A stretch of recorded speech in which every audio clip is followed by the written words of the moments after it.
So it is now 7:01 and I will begin the meeting for the town council. Since I did send out to everybody a revised version. It was about 3:00 this afternoon and it should be titled version 2. At the top, I made some corrections and I think this one will need some corrections anyway. As we start our meeting today, we are doing this following the governor's COVID-19 orders. He has renewed and extended the public health emergency order by order 2022-01. It's the 23rd renewal, which allows us to be able to do this meeting. And notice of this meeting taking place like this was posted to the website in advance, as well as hopefully on our, town's window. Anyway, we won't recite the pledge together, but take a minute or two, as long as it takes to recite the pledge to yourself, so we recall what we're working on together.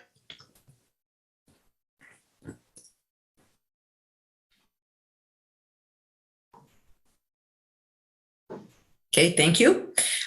Joan, could you please take the roll? Yes. President Dumbriz. Present. Vice President Michael Martinez. Michael Martinez. Present. Can you hear me? Ralph Fox. Present. Mike Lancioni. Absent. Absent. Yes. 2 in a row. Rich Young. He is on the call. Rich, please unmute yourself. He did log on. Rich did log on. There he is. Rich? Hi. Hi. Okay, he's present. Thank you. Did you hear, Joan? Yes. Okay. And myself. Fire Chief Gary Bendix. I believe he's absent, isn't he? No, I'm present. No, he's there. Oh, you are present. Okay. I thought you were back tripping again. Police Chief Mark Winsick. Present. Thank you. Dolly Millick is absent. I know she's not coming. And Matt Bowen. Absent. Absent. Code Enforcement Officer / Assistant Building Commissioner. For all practical purposes, until you get this changed, she is still listed on our records as the Code Enforcement Assistant Building Commissioner. You can call her what you want, but this is what her official title is still yet. Okay, thank you. Is she with us? Yes. Okay, I didn't hear an answer. Floodplain Administrator Ray Dumbriz. He is in the building, but he's not sitting with me at the meeting. So if we need him, he will come over. I don't have a space for that. Okay, so just say he's absent. If we need him, I'll call him, okay? Okay. Plan Commission, what President was acting Plan Commission President, Ralph Fox, and then he already answered, so we know he's there. Website, Samantha Arnold. She is absent. Absent. Road Commissioner Bob Sokowski, he says being represented by Nick. Yes. That is correct.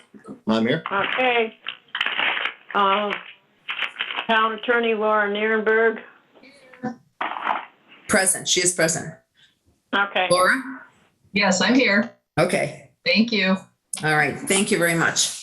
All right. And now to everyone, thank you, Joan, for taking the attendance, the roll call. Moving on to adopting the meeting agenda. I hope everyone had a chance to review the agenda. I had made some changes that were highlighted in yellow. So you will see what it is I added. I think there was one spot where I actually should have taken it out. Because it's repeated. It's a repeat of something from one number to the next. So I have added in C, a resolution regarding taxation to increase funding for the police and fire protection. I then, under 9, added B, the discussion of hiring a new town attorney, and C, resolution to account for the validation of the purchase of public announcement boards using ARPA funds. Under 10, I have added implications of Strulowitz sewer hookup to Michigan City sewers for other residents, and B, posting of minutes for the Town Council, Advisory Plan Commission, and the BZA to the website. And then under miscellaneous business, I added to the unpaid leave collection, just a question as to whether we discuss this now or we wait until we have an attorney. And I did add, there for whatever reason, I had that town council meeting, but it's actually listed above. So that is it for my agenda. Does anyone have any additions or corrections to this? If not right now, pardon? None. If I hear nothing now, but if something does come up, do feel free to bring it up and say we need to make a change to the agenda. So in that case, I'm going to ask for an approval of the agenda. Motion to approve the agenda as presented. Okay, Michael Martinez moved. Anybody seconds? This is Ralph. I'll second the motion. Okay, Ralph Box seconds. All in favor, please indicate by saying aye. Aye. Aye. Okay, so 4 members present vote aye to accept the agenda. All right, so we move on to the approval of the minutes. So first, let's do the minutes of the December 30th meeting, December 30, 2021 Town Council meeting. Does anybody want to make any comments? I know I noticed one typo, and that was it, just a space between council and members under the list that says absent. I've reviewed the minutes and I have no comments. This is Ralph. Okay. All right, Thank you, anything else with regards to the agenda, the minutes themselves? Everybody's good? Dinah, Yes? I don't have a copy of them, so. That's right, Oh. Rich. You don't have a copy of the December 30th nor the January 11th. I'm sorry, was not in your package, and I didn't catch it till about 10 minutes ago. Okay. Well, we'll make sure we get a copy for you to read for the next time around, and then you could always add comments at that time if should we need. Okay. He can pick it up at the office when he comes in and signs all the voucher statements Okay. I have for this will be 2 months now. Excellent. Okay. Okay, then thank you very much for that. In that case, then, do I have a motion to accept the minutes as they have been presented to us? I'll make the motion to accept the minutes as presented. Okay, John. Michael Martinez moved to accept the minutes. Okay. Who will second? Ralph, can you second?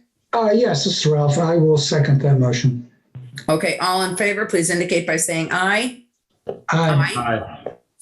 Aye, okay. So we have 3 ayes because Rich has not read them, so he is not answering. One abstention. Yeah, one abstention, yes. And of course, we have one absence. Correct. Okay. Okay, thank you. Now let's move on to the approval of the minutes of the January 11th meeting. Okay, So this is Ralph. I have a couple of things. Joan, you may have caught these since you sent this out. In the call to order pledge, you have the meeting starting at 7:97 p.m. I assume that's 7:07. Oh.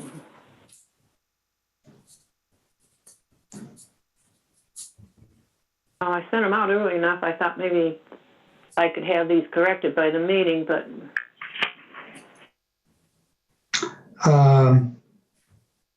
Also, there's no mention of the voting on the vouchers. And I don't know if You that's got the required or wrong not. you got the wrong one. Well, we only That's received my one. draft. Yeah, that was my draft. Okay. You want to wait till next month to approve them? I'm sorry, Joan, what did you ask? I said, evidently I sent the draft to you instead of the ones I redid. If they don't have anything listed for the vouchers as far as voting, that was my No, we do draft not. copy. That is correct. We So do do not. you want to wait till next month to do it? This is going to be a long meeting and I don't want to be here till midnight. Well, I don't think any of us do, but thank you for the comment, Joan. My council members, do you want to wait until we see the approval of the vouchers for the next meeting? So then we would approve the minutes of the 11th at the next Not the meeting. vouchers. I'm talking about the January 11th meeting minutes where the vouchers said that understand. there's no, But the vouchers are missing from that. The voucher approvals are missing from that. So that is Okay, the that's reason right. I am giving to, okay? So let us That's table these okay. minutes until next month. I need a motion for that. So moved. Okay, Rich Young moves that we put off approval of these minutes until next month. I need a second. Martinez seconds. Okay, Michael Martinez seconds. All in favor, please indicate by saying aye. Aye. Aye. All right, so that is 4 ayes. Thank you very much. Okay, and we can move on to the reports from the committees, officers, the clerk treasurer and so forth. So let's go on, Joan. It is, the floor is yours. okay. Well, let's start. You have, I believe all of you have copies of the vouchers. Yes, I believe so. Okay. Where will you start? Okay, let's start with paper clips are sticking together here. Let's start with the February vouchers. Okay, Town of Long Beach for police protection, $5,023. That is an increase. It increases every March. I believe it will be increased. And the Michiana Shores Volunteer Fire Department, $105 for rental of the office and the town meeting room. Office Depot, who had office supplies, of $589.02. Republic Services for refuse, $3,888. Department of Water Works, water for Kincaid Park, $9.49. Schaffner Tire Service, there was one of the tractors that did not state which one. They had a service call on it to repair a tire, $321.46. Comcast for internet, $79.90. Brenda Heckman, travel back and forth to the post office and bank, $52.65. Michiana Shores Volunteer Fire Department for the fire protection, $3,628.75. And the Department of Water Works, $9.49 for the garage water. okay. For a grand total of $13,706.76. Council members, any comments or questions? I have none. Okay. Hey, I had a question. Hey, what is that wireless desktop on APV number 2057? Software? No, that's for my wireless keypad and mouse. My keypad has half the letters missing. It's a good thing I know typing, but nobody else knows where those keys are. Well, I think that is necessary. Thank you, Joan. Okay. All right. So if there are no other questions or comments about this, then I will entertain a motion to approve these February vouchers for payment. This is Ralph. I'll make a motion to approve those. Okay, Ralph Box is moved. I need a second. Martinez Young seconds. Oops. Okay, I think you both started. I'm going to write down Rich Young at this point. Rich Young seconded. All in favor, please indicate by saying aye. Joan, do this as a roll call vote, please. Okay, Ralph Box, Aye. Rich Young, Aye. Michael Martinez, Aye. and Dinah Dumbriz. Aye. So we have 4 ayes and 1 absent. Yes, thank you. Okay, Okay. That's on that one. And I have another one for the January additionals. And on January additionals, I have AIM dues for impact, $50. Baker Tilly Accounting Services, it was for the 1782 review, which, and not only that, but also it was additional appropriations and the transfers that we had to work with. And that was $262.50. And the accounting services were $915.07. So that was the budget that we worked on and the additional appropriations. 1782 was the review, $262.50. And that is going over what actual DLGF and the State Board of Accounts approved. And they didn't have any changes on it. I think I informed you of that and sent you copies. Wex Bank for Shell for diesel fuel, $107.05. Regular gasoline, $70.10. And then there was another one for diesel fuel for $38.01. AT&T for phone and fax, $145.89. Horizon Bank fees for our safe deposit box, $35. Chase Card Services for Adobe. We have a service fee for Adobe which every month, which is $16.04. Access for Port County for videotaping. They sent a bill in for $2,000, but we only are allowed to pay for quarterly. We're not allowed, according to State Board of Accounts, to pay for a whole year ahead. LaPorte County Building, that was for the inspections, $1,350. NIPSCO for the garage street lights, $18.26. For garage electric, $45.28. And for the heat, gas, $168.42. For a grand total of $3,721.62. Okay, any questions or comments from council members? No, I make a motion to approve these expenditures. Okay, Ralph moves to approve the additional January vouchers. I need a second. Second.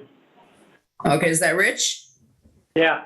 Okay, thank you very much. All in favor, please indicate by saying aye. Joan, please do a roll call vote for this. Ralph Fox, Aye. Rich Young, Aye. Michael Martinez, Aye. Dinah Dumbriz, Aye. 4 ayes and 1 absent.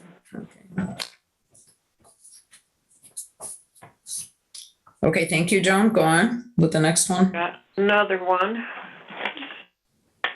And this is additionals also. There was a couple extras that we had to do. And this one is for, excuse me,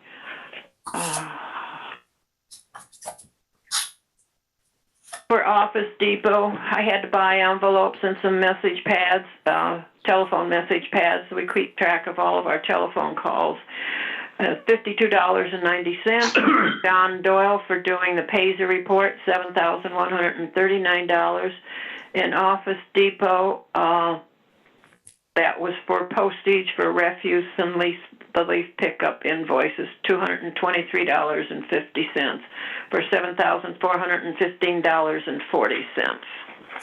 Okay, thank you, Joan. Any other questions or comments? Okay, if there are none, then I will entertain a motion to approve. So moved. Okay, Rich Young moves to approve these vouchers. I need a second. This is Ralph. I'll second that. Okay, Ralph Fox seconds. Joan, please do a roll call vote. Rich Young? Aye. Rich Young, okay. Ralph Fox? Aye. Michael Martinez? Aye. Dinah Dumbriz? Aye. 4 ayes, 1 absent. Okay. Thank you. Now, Joan, I believe there was, among the papers that you sent us was a resolution with regards to the moving of the money. Is this something that we need to address now, or was this for signatures? Definitely. I need it for the financial report, which I have to turn in all these changes and Okay. also all the reports, end of the year reports to the accountants. Okay, so then what we need to do is move this one into our next section of the agenda, and we'll include it under resolutions and ordinances. Okay? Because I did not have that listed there. All right, so I will add this resolution if everybody approves to the resolutions and ordinances, which are in section 6. We will call it a resolution, point 0. Okay, since we'll do this first then. All right, Joan, Laura, I'm not sure if you have a copy of this and you would like to read it to us, or should we have Joan read this to us? I do not have a copy of anything from Joan. Okay, it would have been among the papers that I forwarded to you. I beg your pardon? Did what? The town of Michiana Shores, the resolution regarding the budget, having to transfer money. I sent it to all the council members. Yes, I know. And I thought that I had also forwarded this to Laura when I sent the, maybe I Why does didn't. it have to go to Laura? She said she wasn't writing ordinances for me. She's not. Joan, as our attorney, she's reading all of our ordinances for us. Okay, I wasn't aware of that. All I knew Okay. is she wasn't doing them. That's why I did it for Okay. Thank the you. financial. So Okay. if she All right. does, did you send her a copy then? I thought that I did, but I'm not going to look for it right now. So in that case, I'm going to ask you to read this to us, Joan. Now or later? Now, please, because we're in resolutions now. Well, we're Okay. not. I'm sorry, is there a question? Well, item 5B hasn't been discussed, and we're not to resolutions yet. Oh my gosh, I'm sorry. It is my fault. Okay, thank you so much for bringing me back. I completely forgot about that last item then. Okay. All right, I just went ahead with all of Joan's papers. I thank you for bringing that to my attention. Okay, now I just need to find where I put that. Just a minute. Sound like a ditz here, but I did print that off so I can give the report. Jean gave us a report that the committee working on the 75th anniversary put together, or, has some information for us. Just bear with me. And if I don't find that here, I will, here we go. I do have it right here. Sorry. Okay. She reports that the committee met on January 16th at 6:01 L Portal. Present were Bob Solkowski, Carol Bernier, Dinah Dumbris, the liaison, Gary Bendix, briefly joined the meeting, Sonia Lancioni, Sam Paxton, Christy Baines, Teresa Massa, Ralph Box, and Jean Paxton. On Zoom were Skip Moffo and Karen Finn. More details were decided about the two events on July 16th and August 27th. On July 16th, the parade will begin at 10 a.m., followed by games, a picnic, and pickleball and horseshoe tournaments. Claudia Langman is on board for trail rides starting from the park.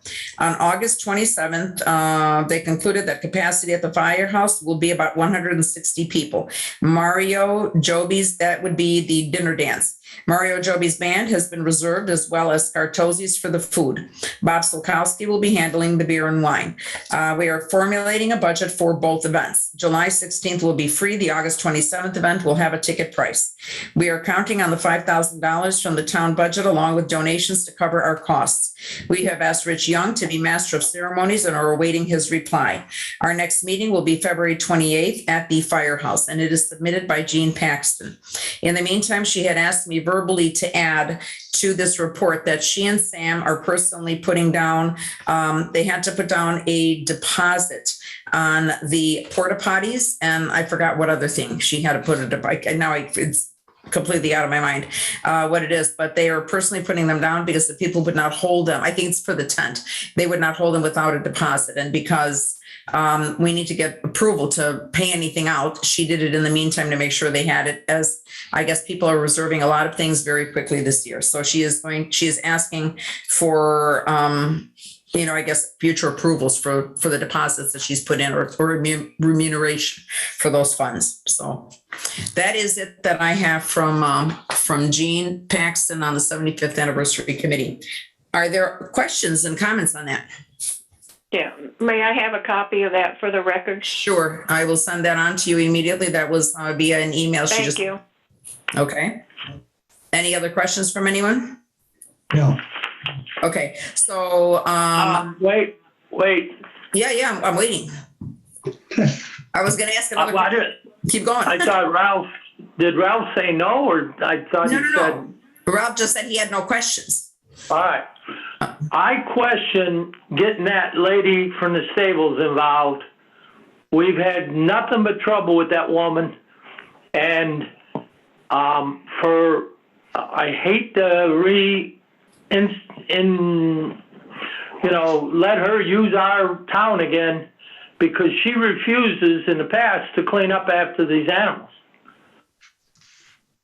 You're right, So- and she refuses to use the bags that they can put on the horses, because we went through that when I was on the council.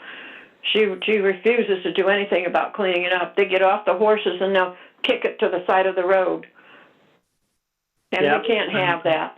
Right in somebody's lawn if they do it like right Right. in front of your house, because I saw them do it right across the street. Yeah. I mean, if she guarantees that she's going to clean up after animals, but I know that Mike, the two Mikes, and probably Dinah, Ralph, you probably did not have any of the experiences we have with this woman. She Oh, took us to court I over was the here at cell your tower. meetings. Yeah. She's not a nice lady to deal with. Well, I'm not completely sure about how this is going to work, whether this is going to be a free service. But I think the committee thought that it would be a definite plus for the small children and things like that, pony rides and so forth. So I don't know that much about the details with regards to what. Yes, Ralph, you were going to say something? Well, to respond to Rich and to cover this topic, I think that should be raised to the committee so that they address it with her. With that. We've got plenty of time, and if it's going to become an issue, the committee, which I'm not a part of, will work that out. So thanks, Rich, for bringing that up. Okay, that is a very good comment. With I want regards. to add that I see horse manure on Chippewa. I don't know, most of the time, because I live right by where the trail comes out onto the road. So I know what you mean. Yeah. She's not a pleasant lady to deal with, or wasn't. Well, I have some qualms with having the horses around the children and adults. I'm sorry.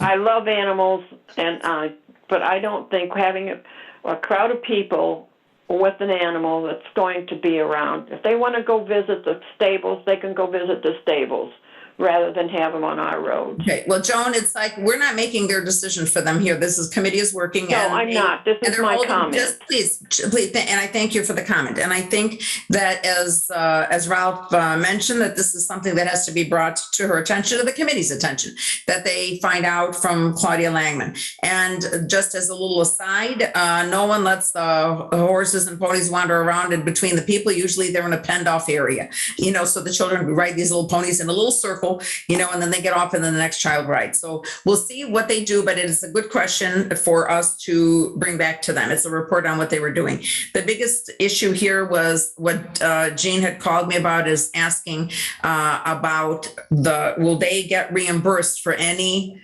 deposit they had to put on. So I asked her if they could put this off until they return. They're away for 2 weeks on a vacation now. And they will be back again, because they went away for 2 weeks. So when she's back, we can, perhaps discuss that. They wanted to make sure that they got the money back and that it didn't come directly out of their own pockets for the deposits. So that was the big issue. Any other questions? Dinah, is there anybody, because I understand there's like 10 of us on this meeting. Is there anybody from that committee listening? I don't think so. Well, Gary Bendix is here, and Gary is a part of the group. I know Bob is a member of that group, but of course he's not here today. Let's see who else. And that is it, because Ralph was there just as Teresa's partner, and I was there as the liaison from the town just to listen. So. Yeah, Dinah. Teresa's on it? I'm sorry. I don't know what they Two decided. comments at once. I'm sorry. Rich, what were you asking? Teresa is on the committee? Yes, she is. Well, then Ralph can, bring this to her attention. I will. Okay, and Gary, you wanted to say something? No, I was just gonna say, I just walked through the meeting that Yeah, night, so I don't know on what that was day. discussed. Yeah, okay, I know that you did, but you were on their first meeting, right? When the group met? Yes. So, okay. So anyway, I don't know that one person, now you heard tonight, and then if you're at their next meeting, you also can bring up the concerns that were raised today. But I will make sure that we get that back. I made notes about that, and we'll get that back to the committee. Okay. Has anybody, Dinah? Yes? Has anybody checked into the insurance, liability insurance for having this type of a? I don't know because I'm not involved. I was not at their first meeting, so I don't know, but that's another good question to ask about that. I think there was some kind of a discussion, and I think it was probably done with Rich Plisky, but I'm not 100% positive. Do you know anything about that? Gary, maybe, did you hear anything? No, I did not hear anything about that, but I know the fire department was talking about getting the license to serve the beer and alcohol, and we would have to get a rider through the fire department's insurance for. Okay, all right.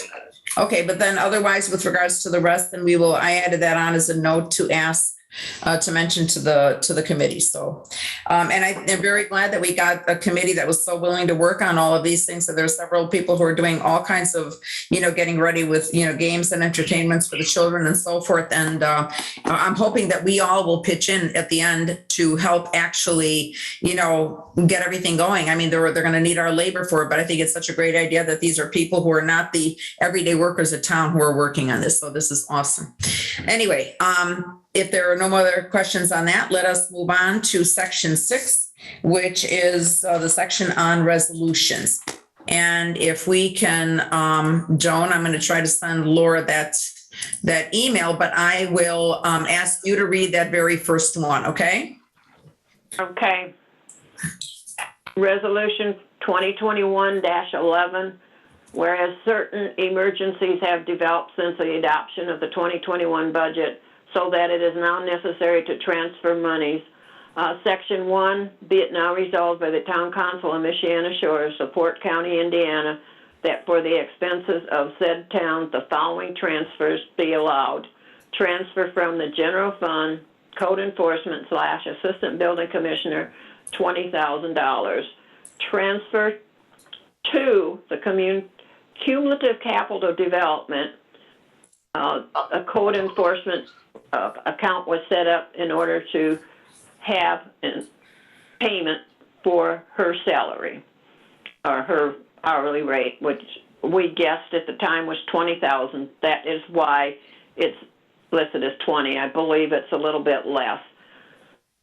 And then there's also there's a transfer also for the BZA secretary of $1,000.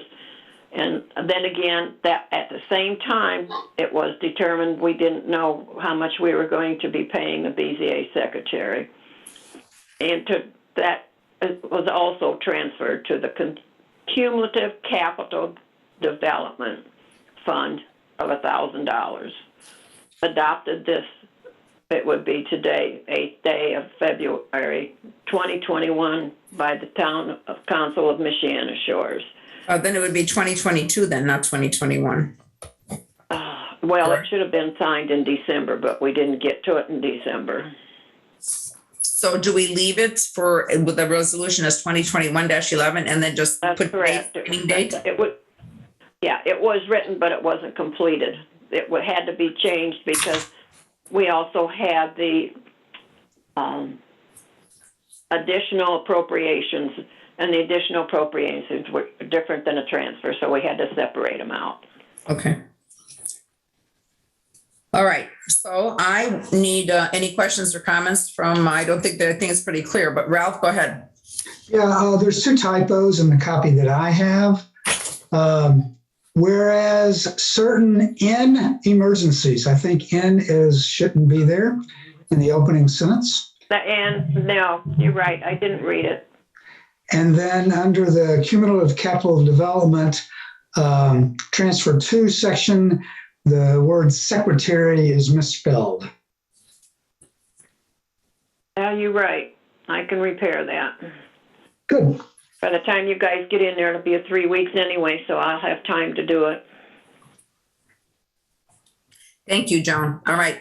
I will entertain a motion to approve the resolution. Then, and this has to be done by a roll call vote. So first I need a motion, I need a second, and then we will do this as a roll call vote.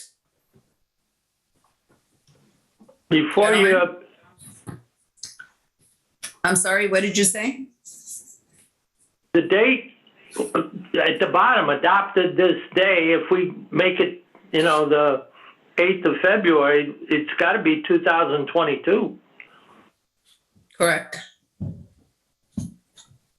The number could be from last year, but Or we could also put on here retroactive.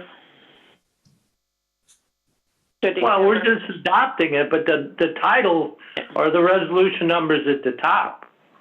It's going to remain at 2021-11.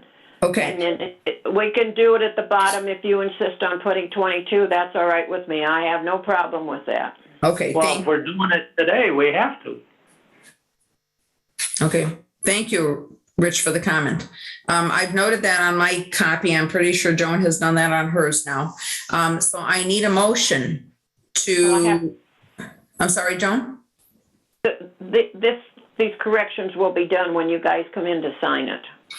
Okay, but we still need to approve the resolution today. So, That you need to approve it so I Yeah. can get it on to the accountant. yes. Okay. So I Do you need, understand what we're doing?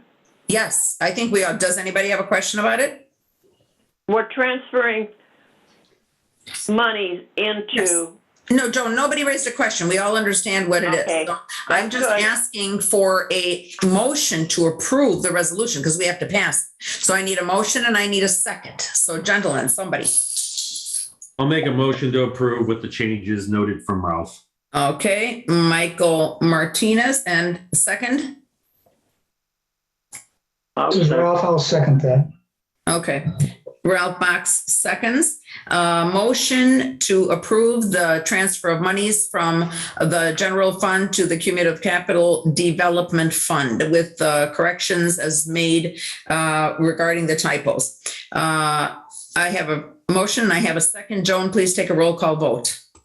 Michael Martinez, Aye. Ralph Box, Aye. Rich Young, Aye. Dinah Dumbriz, Aye. 4 ayes and 1 absent. Okay, thank you very much. Dinah, I have 2 questions. Yes, sir. Joan Mayor, who is the BZA secretary? Currently, I believe it is Linda Stowicki. She is a voting member with the BZA and she is there acting as the secretary for them. And this 20,000 is covering Deborah No. Chubbs? No, The that's 20,000 is covering Deborah Chugg. She's the code enforcement assistant building commissioner on our,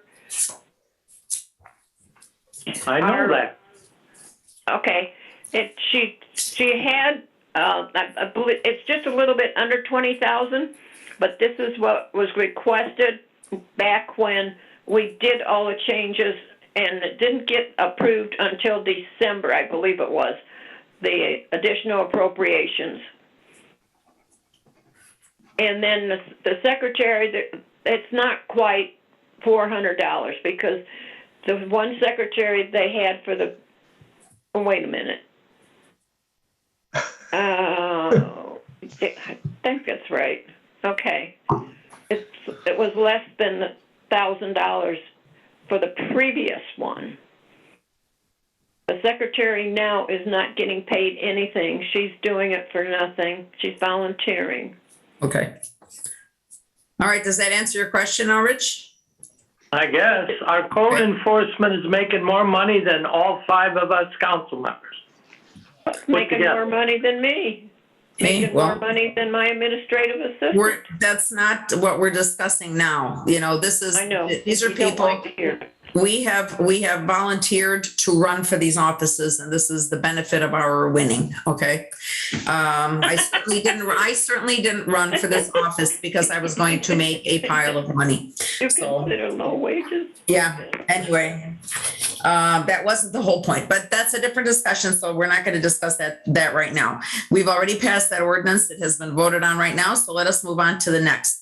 And that would be the second reading of the Code Enforcement Officer / Assistant Building Commissioner ordinance that we read last month. Laura, I will give this to you for the reading. Thank you, Dinah. Okay, ordinance 2022-01. I will go through this as quickly as possible. Hopefully everybody's had time to go through this, and we, as you said, we voted on it last month. Whereas the town of Michiana Shores, LaPorte County, Indiana town is a duly formed municipal corporation governed by its town council. And whereas the state of Indiana has granted the town of Michiana Shores municipal home rule power in Indiana Code 3613 at SEC and the power to regulate public health, safety, and public welfare in Indiana Code 36824. And whereas the state of Indiana has provided municipalities with the ability to enforce their ordinances under the provisions of the state code, including IC 34-28 and IC 36-1-6. And whereas town regulates certain activities and conduct as authorized by applicable sections of the town ordinances, including, among other things, the regulation of abandoned and junk vehicles, noise, unkempt property, garbage, fireworks, other public nuisances, public safety, and housing and building activities. And whereas the town of Michiana Shores seeks to clarify the code enforcement officer / assistant building commissioner's duties and responsibilities to ensure that enforcement is consistent, predictable, fair, and otherwise perceived as legitimate, and to provide greater efficiency and efficacy in enforcement. Therefore, the town council of the town of Michiana Shores, LaPorte County, Indiana, ordains and enacts the following. 1, the town code of the town of Michiana Shores shall be amended to add the following to Title I, which is Organization and Administration of Town Government, Article 1, General Provisions, Chapter 2, Town Officers and Administrators as follows. Section 1-1-2-5, Building Commissioner shall be appointed by the town council and have the following duties. So K is being amended to read, issue citations and fines for violations of Title II, Article 2, Chapters 3-4-5-6-6A-7-8-9-10-11. L, report the issuance of all building permits to LaPorte County. Section 1-1-2-9, Code Enforcement Officer / Assistant Building Commissioner. Section 1-1-2-9, Code Enforcement / Assistant Building Commissioner shall be appointed annually by the town council. Did I skip? No, here we are. And shall be, and shall A, assist the building commissioner and review with the advisory plan commission all applications for building permits for new construction, additions to existing construction, or remodeling to ascertain as to whether the proposed construction, additions, or alterations comply with the provisions of this code, including the flood district as defined elsewhere by ordinance. B, report monthly to the town council all permits, citations, or stop work orders issued. C, investigate complaints regarding ordinance violations. D, prepare, issue, and present warning citations, or letters and fines to persons or parties violating the town code or ordinances, and all amendments passed subsequent thereto, excluding the town transportation and public works code. E, citations issued by the code enforcement officer shall be in the form and manner required by the pertinent town ordinance and statutory provisions of the Indiana Code. Roman numeral 2, the town code of the town of Michiana Shores shall be amended to add the following to Title II, zoning ordinance of Michiana Shores, Article 1, which is general provisions, Chapter 1, enactment provisions, Section 9, designation of the administration as follows. Section 2-1-1-9, designation of the administration. The town hereby designates its building commissioner or code enforcement officer / assistant building commissioner as the administrator for the purpose of implementing and has the principal responsibility of enforcing Title II of this code. Then Roman numeral 3 is amending the town code of the town of Michiana Shores shall be amended to add the following to Title III, which is public health, safety, and welfare, Article 1, general regulations, Chapter 12, nuisance violations as follows. And again, we're just adding code enforcement here. So Section 3-1-12-4, notice to abate. Whenever a nuisance is found to exist within the town or within the town's extraterritorial jurisdiction, street commissioner, town marshal, any police officer and or building commissioner, code enforcement officer, assistant building commissioner, or building inspector may give written notice to the owner or occupant of the property upon which such nuisance exists or upon the person causing, maintaining, or responsible for the nuisance. Then Section 3-1-10-6, stop work order. The building commissioner or the building commissioner's office may issue an order requiring suspension of the pertinent construction, then in parentheses, stop work order, close parentheses, in accordance with this section. We're also amending part 3. The building commissioner or the building commissioner's office may issue a stop work order if construction is proceeding in an unsafe manner, including but not limited to in violation of any standards set forth in this building code or any state law pertaining to safety during construction. And B, construction is occurring in violation of this building code or in such a manner that if construction is allowed to proceed, there is reasonably probability that it will be substantially difficult to correct the violation. And then C, construction for which a building permit is required is proceeding without a building permit being enforced. And then section 4, Roman numeral 4, the town code of the town of Michiana Shores shall be amended to add the following to Title 4, which is transportation and public works, Article 1, public streets and ways, Chapter 1, vehicular traffic regulations, Section 1, definitions as follows. So section 4-1-1-1 definitions, the following words and phrases when used in this chapter shall, for the purposes of this chapter, have the meanings respectively ascribed to mean in this section. So marshal, the marshal of the town is the town marshal and any deputy marshal or member of the police department. And then construction of clause headings. The clause headings appearing in this ordinance have been provided for convenience and reference and do not purport and will not be deemed to define, limit, or extend the scope or intent of the clauses to which the headings pertain. Repeal of conflicting ordinances. The provisions of all other ordinances in conflict with the provisions of this ordinance are of no further force or effect and are now repealed. And then severability of provisions. If any part of this ordinance is held to be invalid, such part will be deemed severable and its invalidity will have no effect upon the remaining provisions of this ordinance, all of which is ordained, adopted, and enacted on this blank day of hopefully February 2022. Okay, thank you very much, Laura. Now, this is the resolution that we read and approved at the last meeting. This is the second reading. So I will now entertain I'm not sure if anybody still has any more comments because we already approved it on first reading. And in which case I am going to ask for Dinah, yes. I have a question. On all these italics and underlines, that is all new to the code. The rest of it is not new to the code. Is that correct? Yes, the italics and underlined language is the new text, Joan. Anything that is normal font is what is existing. Okay, thank you. Okay, you're welcome. Okay. So Dinah, yes, Rich. what was, this was ordinance number what? 2022-01. Well, I don't think I have a copy of it. You should have had it from last month. Last month? Last month. They voted on it last month. Yes. Joan, I'm not sure, Joan, did you make a copy? You didn't make a new copy for Rich then? No, I didn't. Okay. I didn't think I had to. Okay. But yes, Rich, this was something that you had last month.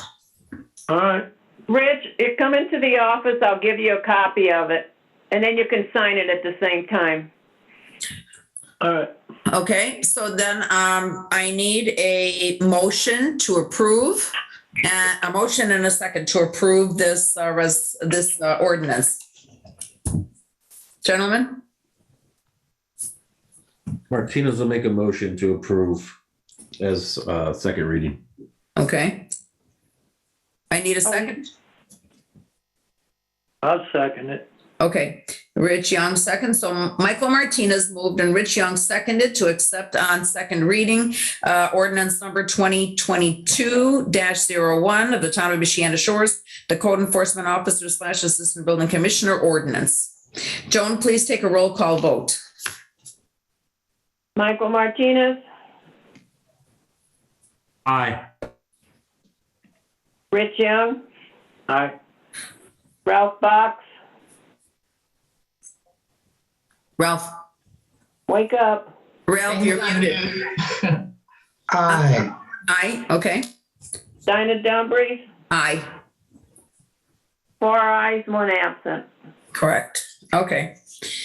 Thank you all to this. And I will move on to request that Laura begin the reading of an ordinance authorizing code enforcement procedures, which is numbered 2021-10. We did the first reading for this last month as well. So Laura, please go ahead. Will do, Dinah. Thank you. Whereas the town of Michiana Shores, LaPorte County, Indiana, town is a duly formed municipal corporation governed by its town council. Whereas the state of Indiana has granted the town of Michiana Shores municipal home rule power in Indiana Code 3613 et sec, and the power to regulate public health, safety, and public welfare in Indiana Code 36-8-2-4.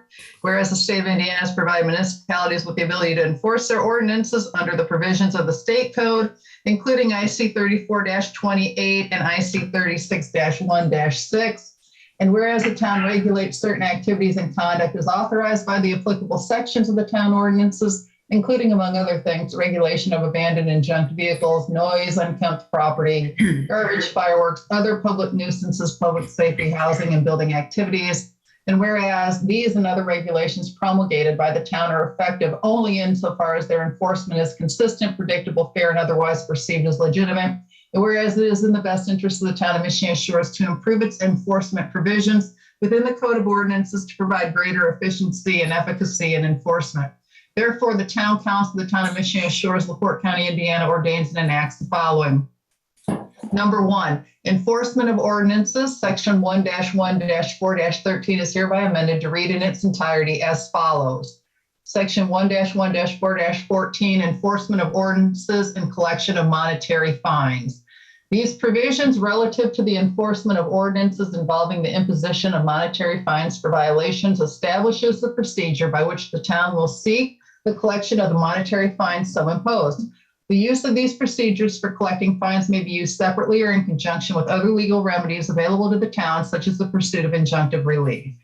A, the code enforcement officer or other town representative charged with the duty and authority to issue citations for alleged violations, quote, in parentheses, citing officer, end quote, of applicable town ordinances, rules, and regulations that involve in whole or in part the imposition of monetary fines will, as soon as practical following the issuance of a citation or notice of violation, provide on a form the name and address of the person so cited, as well as other relevant information, such as the date of citation, the amount of the fine is imposed by ordinance, and a brief description of the violation. In those cases where the condition that prompted the citation continues unabated from day to day, the citing officer will issue the citation for each day of the continuing violation and will report each such citation to the clerk treasurer as a separate violation. The citing officer and the clerk treasurer may use their sound discretion to administer this transfer of information from the citing officer to the clerk treasurer.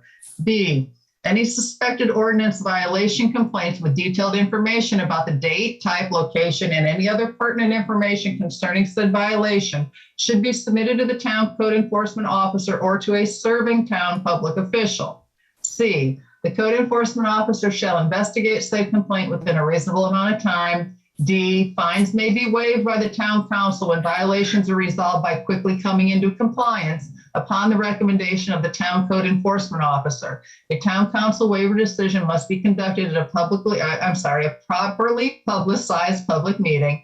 A town council decision to waive fines shall be forwarded to the town clerk treasurer within 24 hours by the town council president. E, the clerk treasurer shall maintain a record of citations forwarded to him or her from the citing officers and collect from the persons so cited voluntary payments made by them of the fines associated with their violations. The clerk treasurer is authorized to track and administer the payment and non-payment of violations as he deems appropriate. F, persons who fail to pay all of the fines imposed upon them within 30 days of the citation being issued will be included in a list of unpaid citations compiled by the clerk treasurer and presented monthly at the town council's regularly scheduled town council meeting. The list will be made available to the public for inspection during clerk treasurer's regularly kept office hours. G, upon direction by the town council and in accordance with the code of ordinances of the town of Michiana Shores, Indiana, ordinance 2014-05, the town attorney is authorized to take all measures reasonably necessary to prosecute and collect from individuals included on the list the fines imposed for such violations, as well as reasonable attorney's fees and costs of the action The town attorney may also seek all other available relief for the town, including where appropriate and permitted by law, injunctive relief and imposition of prejudgment attachments and foreclosures of post-judgment liens. The town attorney is authorized to enlist the assistance of the LaPorte County Prosecutor's Office, attorneys representing other town departments, and/or other attorneys enlisted by the town attorney to avail the town of all available enforcement remedies. The town attorney will provide the town with a periodic report of enforcement activity. H, unless another penalty is specifically provided for in any particular section of town ordinance, the monetary penalty imposed for each incident of a violation of the town code or any rule or regulation adopted pursuant or by reference thereto is $2,500, or that limit imposed by applicable law plus reasonable attorney fees and costs of collection where permitted. Other relief permitted by operation of ordinance or other law may be pursued in addition to the monetary penalty set forth herein. I, the penalties and procedures provided in this section apply to all ordinances, amendments, and adoptions by reference thereto, irrespective of whether a monetary penalty is specifically provided for in the other ordinance, amendments, or adoptions thereto. 2, construction of clause headings. The clause headings appearing in this ordinance have been provided for convenience and reference and do not purport and will not be deemed to define, limit, or extend the scope or intent of the clauses to which the headings pertain. 3, repeal of conflicting ordinances. The provisions of all other ordinances in conflict with the provisions of this ordinance are of no further force or effect and are now repealed. 4, severability of provisions. If any part of this ordinance is held to be invalid, such part will be deemed severable and its invalidity will have no effect upon the remaining provisions of this ordinance, all of which is ordained, adopted, and enacted on this blank day of the month of February 2022. Okay, thank you, Laura. So my council members, this again was the second reading of this ordinance 2021-10, an ordinance authorizing code enforcement procedures. At that time, it was approved. So I am asking now for a motion and a second in order to approve this ordinance to stand for our town. So moved. okay, Rich Young moves. And now I need a second. Martinez seconds. Okay, Rich Young has moved and Michael Martinez has seconded to approve upon second reading ordinance 2021-10 of the town of Michiana Shores, an ordinance authorizing code enforcement procedures. Joan, please do a roll call vote. Rich Young, Aye. Michael Martinez, Aye. Ralph Box, Aye. Dinah Dumbriz, Aye. 4 ayes, 1 absent. Okay. Thank you very much, Joan, for taking care of that. We now must move to a resolution that has been brought to us within the last several weeks, maybe I should say. And this pertains to a small increase in taxation, the results of which taxation would increase funding for police and fire protective services. In order to introduce this ordinance, I did send a copy to everybody and requested that everybody take a look at it and read it. And, but in order to introduce it to us, I'm going to ask Fire Chief Gary Bendix and Police Chief Mark Swistek to give us a little bit of an explanation or a rundown. I don't know which one of you would like to grab the ball and run with it. Gary, I'll defer to you, and then I can kind of touch any of the points that you leave out possibly. Okay, thanks, Mark. I was called into a meeting about 2 weeks ago. Tom Dermody, the LaPorte mayor, called all the town's fire chiefs, police departments, safety people in. What's happening in LaPorte and LaPorte County is that the officers, police departments, fire department members are getting trained here in LaPorte County, and then they were going elsewhere for higher wages. And like LaPorte, I believe, is down to 4 officers on some shifts. They were about out of officers there about 3 weeks ago on some calls. So this is kind of an emergency. Basically, what they are asking the towns to do is just put together that resolution I have not seen it, Dinah, so, because I've been on vacation, so. But I know they were asking for who our town attorney was, and I told them who it was and stuff, and I think they got a hold of Laura, I believe.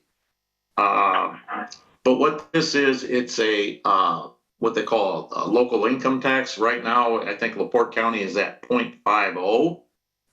And most counties, yeah, if I remember right, from the information Tom passed out, was that most counties in Indiana are like 1.75, I believe it is. Mark, maybe you can help me on that. And with what they're looking to move up, they're still going to be lower than about 3/4 of the counties in LaPorte County.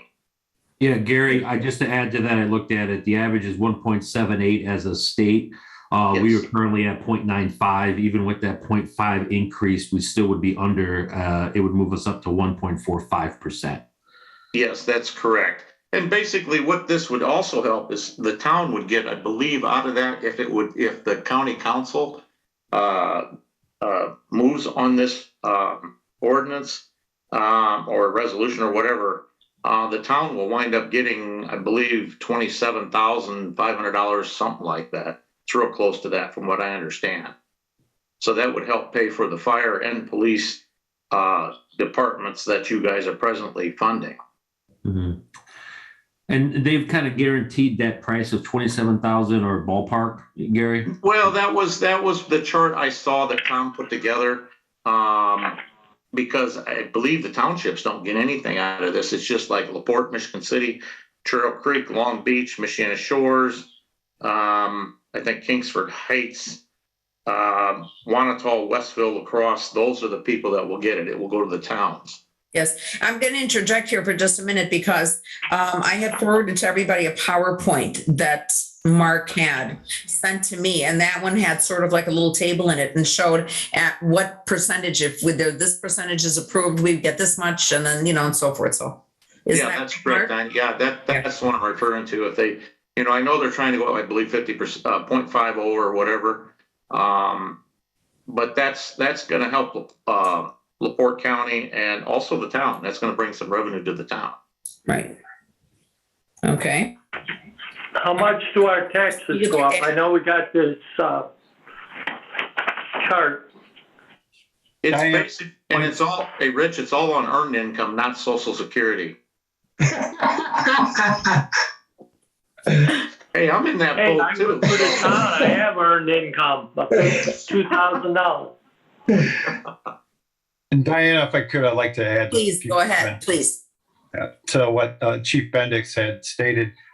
The resolution in front of you is seeking the support for a proposal in front of the LaPorte County Council, which I believe they'll be voting on at their March meeting possibly. Currently, as Michael had stated as well, the state average is 1.78. And if we were to increase 0.5%, we would go from 0.95% to 1.45%. Out of the 92 counties in the state of Indiana, there are currently 71 counties that have this local income tax. We are in the bottom 6 of those 71 counties. And even with this increase, we would still be way below. Some counties are as high as 2.88 with their local income tax. These funds, as Chief Bendix indicated, can be used only for police and fire. That is for salaries, contracts, equipment, training, anything related to emergency services, paramedic services. It cannot be used for roads, streets, and other projects. Currently, as Chief Bendix stated, for example, a patrolman in LaPorte County starts out at about $46,000 per year as their base salary. If that same patrolman was to apply to a police department to the west, say, for example, in Lake County, their starting salary at some of those departments are $71,000 base salary. Considerable difference. So therefore, this is very important to all of us here in LaPorte County. It will affect, as to Ralph's question, I'll just throw out an example. Someone who is making $60,000 a year, someone making $60,000 a year in earned income in their salary will pay roughly $300 annually with this increase. As stated, the town of Michiana Shores would receive approximately $27,449. Now, keep in mind that is in addition to what you already receive from the local income tax. So that would be additional funds that you would receive. And Chief Bendix is correct. It doesn't affect anyone that's in the Social Security Fund, and it would only be those that are working individuals. Also, the last thing I'd like to add is I have been speaking with Sheriff John Boyd. He just texted me about 15 minutes ago, said that the town of Westville tonight had unanimously passed it at their town board meeting. The towns of Wanata, Kingsford Heights, now Westville, LaPorte City, the majority of LaPorte County towns and cities have passed this. The town of Long Beach will be passing theirs this coming Monday, February 14th. So we respectfully seek the support of all of you and appreciate your ongoing support. Okay, thank you, Chief Bendix and Chief Slistek. Okay, so now my council members, do you have more questions or concerns that you'd like to express about this? If this is Rich Young, if we approve this, and you know, I know it's got to be approved by the county, right? Is this a county tax or a state tax? It is a county tax, Rich. It's a county tax, and it comes out of your biweekly paychecks. So technically, all these people that are part-timers in this LaPorte County are not paying a dime for extra, right? It's just often the wage earners in the state, which would be the state of Indiana. You know, being so close to Chicago, we have so many people that they live here. Some are part-time, some are full-time, but their earnings are in Chicago. So they would be paying nothing.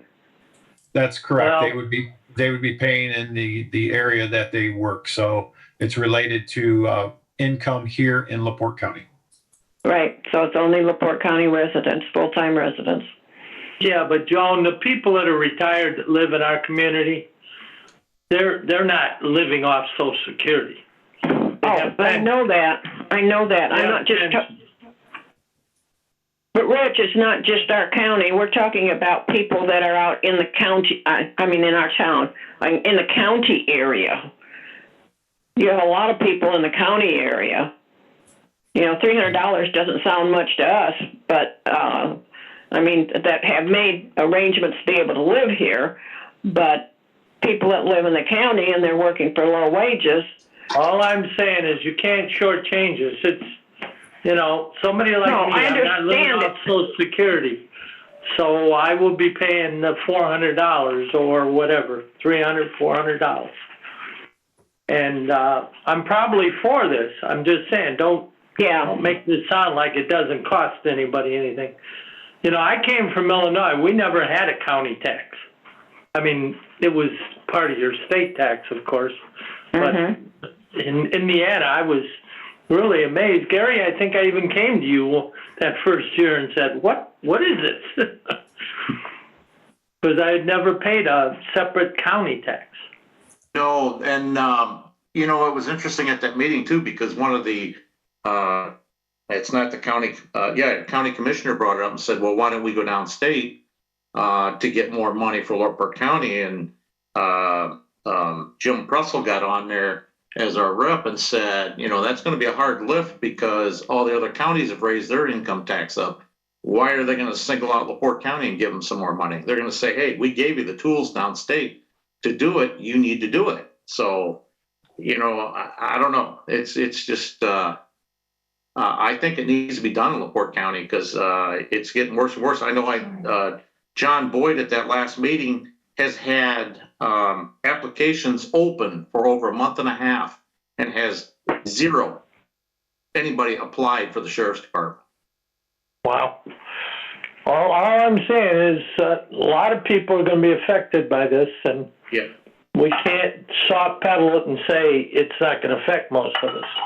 Because I have a feeling the majority of the Michiana residents, if they're living off their Social Security and can afford a house here, you know. Oh, wait, I'll be paying the same, Rich. So- Okay, well, this is Ralph, and I just want to go on record as I fully support this. And I would like to make a motion that we move ahead and have a vote on this resolution. Okay, so Ralph, is that a motion that you were making? Yes. Okay, so Ralph Box moves, to approve. Do I have a second for this? Martinez seconds. Okay, Michael Martinez seconds. Ralph Box has moved. Michael Martinez has seconded a resolution to approve a resolution whereby the the county institute a bit higher income tax, a local income tax, in order to provide extra funds for fire and police protection. I don't know which word would go first. I just took this off of my, the note that I wrote here. So, Joan, I'd like you to take a roll call vote. Dinah, may I ask a question? Oh, please go ahead. I'm sorry to interrupt. I was under the impression Ralph wanted us to read this so that it could be considered for a vote. Oh, okay. Ralph, could you? Well, I was going to ask, shouldn't we read this? Thank you both to that comment. Laura, did you see, did I send you a copy of this one or not? Yeah, I do have this one, yes. Okay, very good. So could you please read it for everybody, for the public? Yeah, I would be glad to. So just for the record, though, Ralph, that is what you were doing, right? You were making a motion to have this read and considered. yes. He was stifling me is what he was doing. No, that wasn't it. Just a little. Okay, Just a little. all right, so I'll be glad to read it. Now, we don't have a number on this one. It's resolution, generally we're 2022 dash and then the number, but we don't have one assigned yet. So Joan can assign one of those for us when we're finished, right, Joan? you can put 01 on it. I don't believe we've had a resolution yet. Okay, fantastic. Thank you. Okay, so it's entitled a resolution supporting the LaPorte County Common Council establishing a public safety local income tax. Be it resolved by the Town Council of Michiana Shores, Indiana, that a need now exists to modify the local income tax rates imposed within the county. Town Council of Michiana Shores, Indiana supports the LaPorte County Common Council passing a resolution establishing a public safety local income tax, herein referred to as LIT, of 0.5%. Whereas the local governmental units of LaPorte County are facing a public safety crisis. Whereas the public departments, fire department, sheriff's department, LaPorte County EMS, and first responder departments in LaPorte County have lost experienced employees to departments in other counties due to the inability to pay competitive wages and benefits. Whereas first responder calls for service in LaPorte County have dramatically increased, including a 20% increase in overdose deaths in LaPorte County in 2021. Whereas the City of Michigan City Common Council has identified gun violence as a new health crisis. Whereas in 2021, the residents of LaPorte County received $32.6 million in property tax relief from the state of Indiana, and the proposed public safety LIT will generate an estimated $12.85 million in revenue for public safety in LaPorte County to offset the losses from the state of Indiana property tax cap. Whereas the public safety LIT is the only sustainable source of revenue for a promising and secure future to fund public safety in LaPorte County. Whereas all 92 counties in the state of Indiana have an LIT, and 71 of Indiana's 92 counties have a public safety LIT, and the state average LIT is 1.7816%. Whereas LaPorte County currently has an LIT of 0.95%, and with the passage of the public safety LIT at 0.5%, LaPorte County total LIT would be 1.45%, which is below the state average LIT. Am I reading that correctly? Okay. Whereas approved uses of the public safety LIT IC 6-3.6-2-14 include police, law enforcement systems to preserve public peace and order, firefighting and fire prevention systems, emergency ambulances and emergency medical services, emergency action, parentheses, environmental cleanup, close parentheses, probation department of the courts, community correction programs, juvenile detention centers and facilities, county jail communication system or enhanced emergency telephone systems, medical and healthcare expenses for inmates and pension payments for police officers and other department employees, firefighters and other department employees, sheriff and other members of department, other personnel providing public safety services. Whereas LaPorte County Common Council has requested all local units of government located in LaPorte County pass a resolution supporting the passage of a public safety LIT. Be it further resolved, the Town Council of Michiana Shores, Indiana supports LaPorte County Common Council passing a public safety LIT of 0.5%, and the need now exists to modify the local income tax rates imposed within the county in the following ways. So the headings are as follows: local income tax type, existing rate, and proposed rate. The certified shares under Indiana Code Section 6.3, I'm supposing that should be 6-3.6-6. That's speculation on my part. Existing rate of 0.95% and the proposed rate of 0.95%. And then the public safety, which is in Indiana Code 6-3.6-6, existing rate of 0%, 0.0%, and the proposed rate of 0.5%. The local income tax rates proposed above will become effective on October 1, 2022, based on the LaPorte County Common Council passing the public safety LIT by March 31st of 2022. The local income tax rates proposed above will remain in effect until modified or repealed by the LaPorte County Common Council, passed and approved by the Town Council of Michiana Shores this blank day of blank.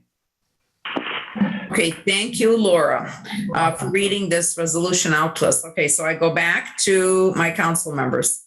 Okay, and your final thoughts and opinions or your motions to approve this resolution? This is Rich Young. I'm in favor of this, but I'm telling you, we're going to hear some static because that county tax, a lot of our residents do live in Illinois, and well, They pay Illinois tax. they don't probably pay- won't pay it then, right? No, they won't. No, Rich, that's going to probably be on our state taxes that we file. And a lot of people from Illinois do not pay So taxes. I'm in favor of this, and I think it's needed because we're way below the state average. But anyway. Okay, thank you for your And comment. by the way, I think we should hire Laura, even if she retires, to read all of our ordinances and all of our resolutions. Because she does a very, very good job. Thank you. Quick and clear. Thank you very much. Any other comments from Ralph or Michael? Nope. No, Okay, no more comments? No more comments? Okay, then I will entertain a motion to approve this resolution 2022-01 resolution. Okay, since I don't have the title right here, I just covered it up on my screen. So we know what resolution we're talking about, an increase in the local income tax rate in order to help with fire and emergency, fire, police, protective services. Can I hear a motion from one of my members, my council members? Martinez makes a motion to approve. Okay, I need a second. I second it with reservations. Okay. Michael Martinez has moved and Rich Young has seconded with some reservations, a resolution to approve an increase in the local income tax in order to provide extra funding for our fire and police protection. Joan, please take a roll call vote. Michael Martinez, Aye. Rich Young, Aye. Dinah With Dumbriz. reservations. Aye. You either vote or you don't vote, Rich. I don't have anything that, I said aye. Okay. I said aye as well. okay, Ralph Fox, did I get you? Aye. Okay, 4 ayes, 1 absent. Okay, so we have passed this resolution. Thank you to all. Thanks, Laura, for reading it, and thank you for everybody's comments. I agree. I think that it's very needed and helpful here for us in LaPorte County. Okay. Donna, before we move forward, so would you like me just to go ahead and save this as a PDF and put in the resolution number and get that to everybody tonight? Yes, that would be a great idea. Thank you. Yeah, I would add that we've done one resolution this year. So this, I'm not sure where we are in that. Joan said it was the first one. What resolution, Ralph? Well, it was one that I wrote and we approved relating to reapproving permits for short-term rentals. Oh, yes. I know we received the final copy, so I don't know what the number is.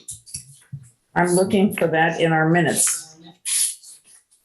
So this one would be the second one, unless we did another one I'm not aware of.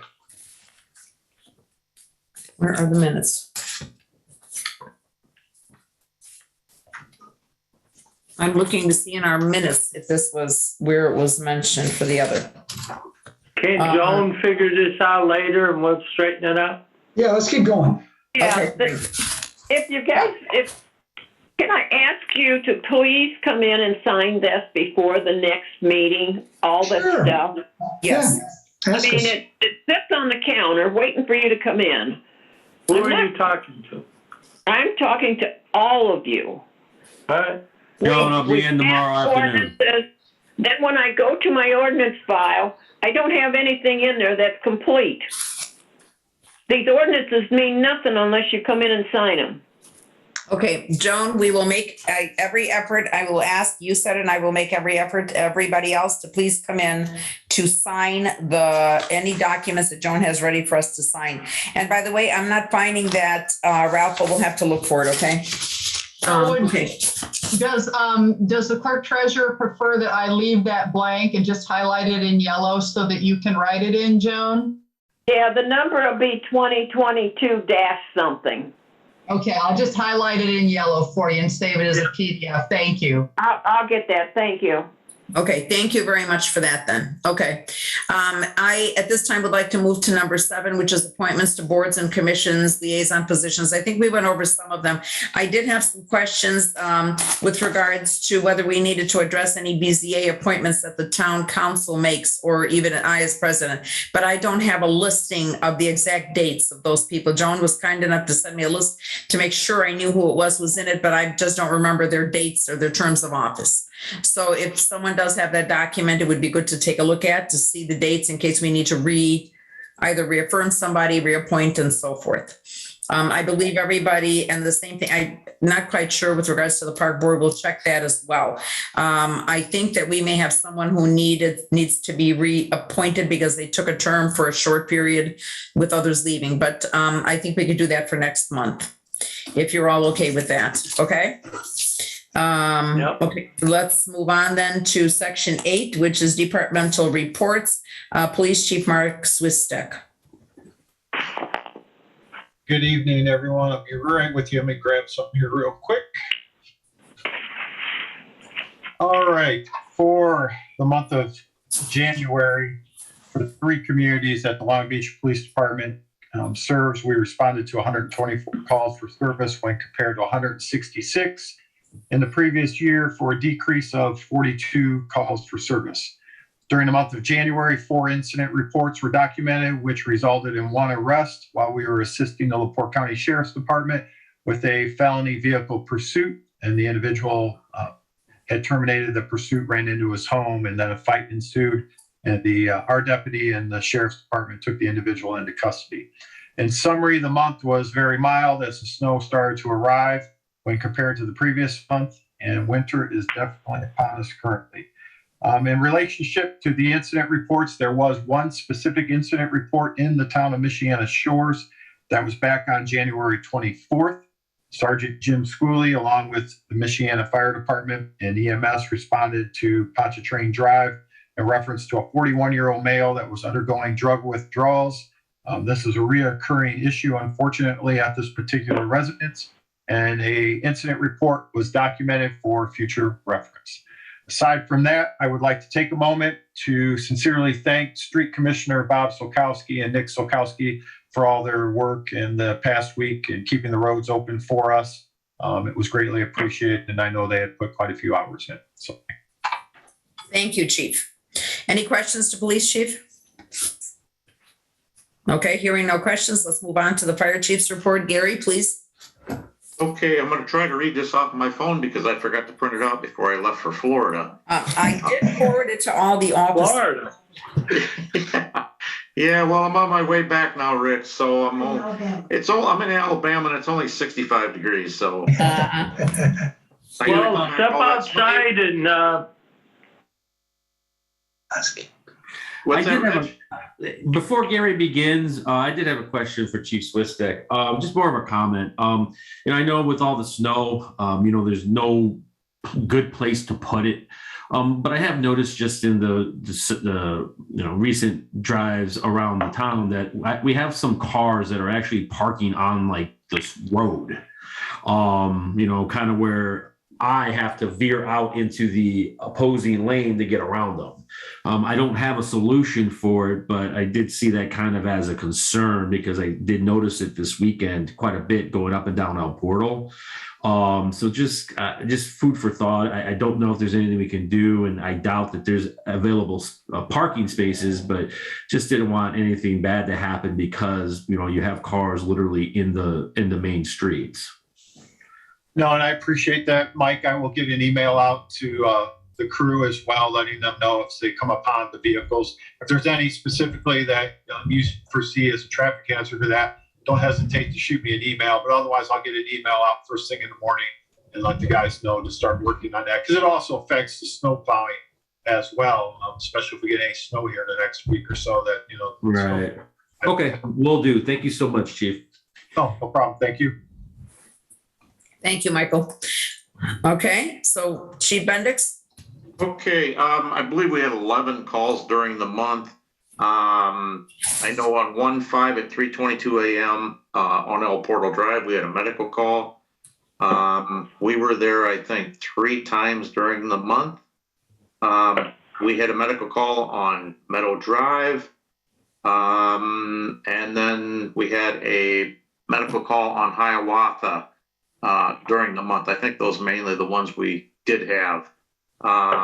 We also just put into service our new SCBA equipment. We had our training with the supplier of the equipment, and it is now on the trucks, ready to go into use. And I think it may have got used today on a fire, if I'm not mistaken. I don't know yet. I will find out when I get back. So well, you should stick around, buddy. Hey, I wanted to get out of the snow like you, Rich. I don't blame you. That's So- a big one. Okay. Yeah, I know, and I gotta plow out my drive when I get home, so unless maybe Rich, you might do it for me. I should do it for you. If I No, don't worry about it, snowball. Rich. I'll take care of it when I get home. So it's gonna be a couple days yet, so. Okay, that's basically all I got. I thank you very much. All right, thank you very much, Gary. Any questions to the Fire Chief? Okay, if there are no questions, then we're going to keep moving on. Building Commissioner Deb Chubb. How's everybody? Nice and toasty inside. Okay, yeah, good. So, update on the 3915, the Zemus property. I think many of you know that he's in the process of selling the home and the property there. The attorney for him, Matt, and the attorney for the buyer, and there's a contingency on the offer, which is that he gets a permit for the pool. And of course, that's a very aspirational contingency. So anyway, so they're trying to work out that. So the sale may not go through, and so I'm not sure what's going on. So that's their holdup over there. I also asked him to find out about the remediation, if he's fulfilling that remediation order from the DNR to plant trees in lieu of the ones he cut down. So building permits, 3820 Brookside. I've just approved that today. She's doing a lot of indoor renovation, but we'll be removing an outside deck on the street side and a balcony on the on the riverside. She's a new owner, just bought it, and she hasn't said anything about an SDR yet, but I haven't asked her either, and has to do repairs on the septic. So that did not pass the septic inspection. And then just a small thing on Groveland, just putting in a new little heater. Then there's a couple that will be coming to the Plan Commission. 102 Meadow, which is just an extension of a deck. And then 3642 Birchwood, that little tiny house. Eric Perrins is the owner, and I saw that's on the agenda, the discussion of the sewer line. This gentleman is also interested in tying into that sewer line because his septic didn't pass inspection when he bought it. And as well, there's a deck built over the septic, so if he wanted to repair it, he'd have to remove that deck. And then another gentleman wants to put a fireplace on his porch, and it's going to encroach on his 10-foot setback. So I, advised him that he would have to go to the BZA and get a variance for that. And the ongoing issue with Grabalny 3602, I issued 2 additional citations. I don't have a good way to serve him with notice. So I take them to his door, and I take a picture and I text him because he gets my text because he texts back. So he didn't text back after I sent him the picture of the 2 citations, and then I forwarded those to Laura for collections. The coffee home, we talked about that a lot last time, and I did get the drawings, and I think I emailed most of you, saying that there was only one egress, and that's the way that the house was approved, even though I know there was some concerns from the firefighter, Mr. Wolf. And we found in the building code that that's all they're required to have is one egress. So they're not required. Although I spoke with them, and they are working on a fire exit out of a window. They're doing some kind of a ladder that might fall out of the window for a fire exit. And otherwise, it had a complaint from someone. It's this Chris Bogall at Stop the Pizza pushing snow onto our public right-of-way across the street, near 420 El Portal. And I informed him that we have a code that does not allow him to do that. So, I didn't cite him. He complied. And so, and then as to short-term rental permits, there's really just inquiries right now. No files opened. 321 El Portal looks like they're going to be filing a new owner there. 412 or El Portal. I don't think that's a new owner. It's Rachel Zarling. Does anybody know? So maybe it isn't. I didn't check to see if it's a new one. And then 415 Pinewood, Mark Sealander has been talking about it for a while, and I suspect he's going to pursue that. And a couple other just inquiries, but nothing, not even discussion yet. Okay, thank you, Deb. And just a reminder, please submit this as a written report so that Joan would have it if you could please be so kind as to do that, okay? Absolutely. All right, thank you. Any questions for Deb?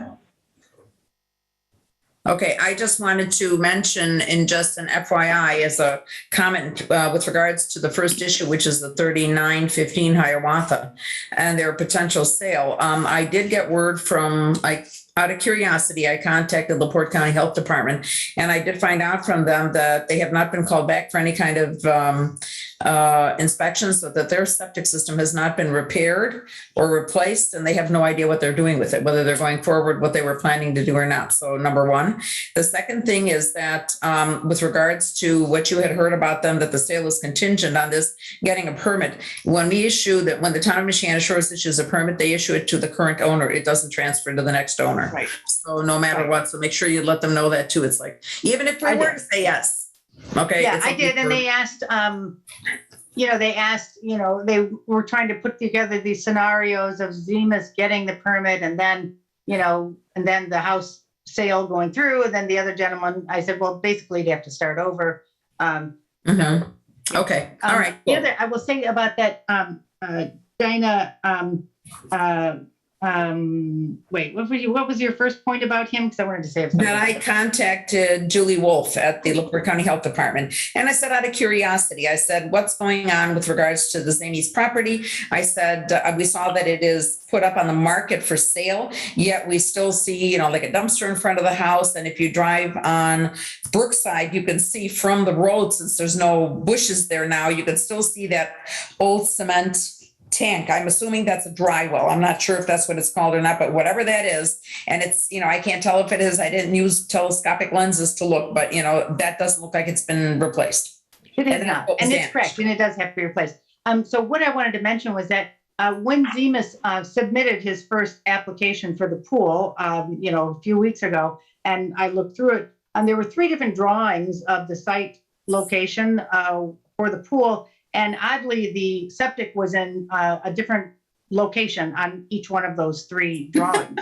But what is even more interesting is that the drawing that was the county's, approved permit showed that the line of the it's a Presby system, so it's got a tank and a pump, and it pumps it up on the side of the house. It showed that really encroaching on the 10-foot setback, and so. So anyway. Was that with the septic system still being below down there on the? No, that was the Presby system. So I presume, even though the county has approved that, I presume that they would still have to get a variance. Is that your For opinion what? as For the well? Presby system? For if they wanted to locate the Presby pump and line that goes up the side of the house from the lower area to the upper area up near Hiawatha, if it encroaches on the 10-foot setback, do they need a variance? I don't understand why the LaPorte County would even give it to them within a 10-foot setback, because LaPorte County requires that. That's their rule. I know, I was surprised too. It's not, I don't know. Well, anyway, we know that there were a lot of fishy papers, with regards to that. So let's not even worry about him now, because until he gets something else done. But thank you very much for your report. Anyway, let's go on. I guess there's no park board report since the park isn't doing anything right now. Road commissioners report, Nick. So total January hours were 51, 36 for Bob, 15 for myself. That includes prepping trucks for the snow, salt, prepping them for fuel and stuff like that. Current February hours, we're sitting at 31. We have had a busy last 2 weeks. I'm sure that all of you know. So that's where we're sitting at now. I believe we only have 1 sign down on Sunset and Powhatan. Once the snow thaws out a little bit, we'll get that back up. Okay, thank you. I did have a quick not a question, but maybe a comment. I heard from Mike Lancioni. He said that you guys, I guess maybe he asked, and that you guys took care of a stretch of the road that leads past part of the houses that were annexed to the town, but that the county used to plow it. Once you plowed somewhere and you helped out. So I do appreciate the fact that you did that. You know what streets I'm talking about? Yeah, that would be Dreamwald and Twilight. Okay. All right. Okay. Hey, Thank you. Nick, thanks again for the great job you and Bob, your father, man. Yeah. Yeah, absolutely. Oh, yeah. I second that. You third it and fourth it and fifth it, by the time we hear all these voices. Thank you. All right. Thank you very much, Nick. Thank you, guys. Okay. And then, do a favor as well. When you do this, write a quick email and send it off to Joan. Okay. As a part of the report. Thank you very much. Okay. Let's see. Plan Commission, Ralph, is there anything to report? No, we didn't have any new permit requests at the last meeting. What we are working on is updating the comprehensive plan, and that'll be something we work on over the coming months. Okay, thank you very much. Matt is not present, but he did tell me that there was no meeting, and he believes the next meeting is scheduled for March, but he wasn't positive about the date. I did write down March 17th because that is the third Thursday, 6:30. So I just left it at that.